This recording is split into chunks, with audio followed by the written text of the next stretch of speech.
So, mapagpalang hapon po sa inyong lahat. Ang lugar to, Lucas? Magpapakilala po muna kayo, Nay. Ano po? So, mapagpalang hapon po sa inyong lahat. Nandito po kami ngayon. Anong sitio to tayo? Magandang hapon po sa inyong Dito, sa bahay na to. matagal na po. Mga ilang taon na po ito, ganun din po. Okay. Lucas, 12 ka na ba? Ayan, so 12 years old po. Dito po sila nakatira. Yung namatay na Bigtil po. Yun po yung Bakit naman po siya kaya nakaisip na ganun? Ano to, kasi yung asawa niya, sumama sa ibang lalaki. Dito po kami ngayong hapon, kasama ko po sana yung asawa ko, kaya lang po nagparada po ng tricycle. Meron po kaming konting alay sa inyo, bigay po. Ito po ang aming mga sponsor. Wala naman po akong problema dyan. Masyado nga lang po talagang, hindi naman makulit. Makulit ka ba, Lucas?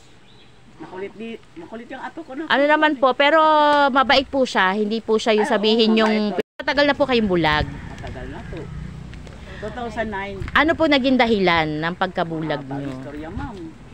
No, Diabetes po ba kayo? Hindi. Diabetic po ba kayo? Hindi naman. Asawa ko, tatay nitong... Ng storage itong aking So ayan, so mga kaibigan, mga kapuso, mga kasama, ang sinabi po ni nanay, tinanong ko po kasi kung ano po naging dahilan ng kanya pong pagkabulag. Taon ka na po, Nay? Wala mo, ma'am. 80? Wala po. 60 lang po. 60 ano po? 68? 64 lang pa ako. 64 po? Oo. Yung kasama mo yatang vlogger, pumunta na yata rin. Nagpunta na po yun dito. Ay, sirain nyo na po. Sige, ilabas nyo po dyan. Ilabas. Ayan, so ito po yung mga... Ayan po, so ito po ang mga ibinigay po ni Ate Grace Canon at ni Ate Merly Pimentel mula pa po sa Amerika. Ano pong masasabi ninyo, nanay? Magsalita. Ayan, so ito po ang kanilang CR. Ayan. Dito po sila naliligo at alam niyo na po kung ano pa ang ibang ginagawa.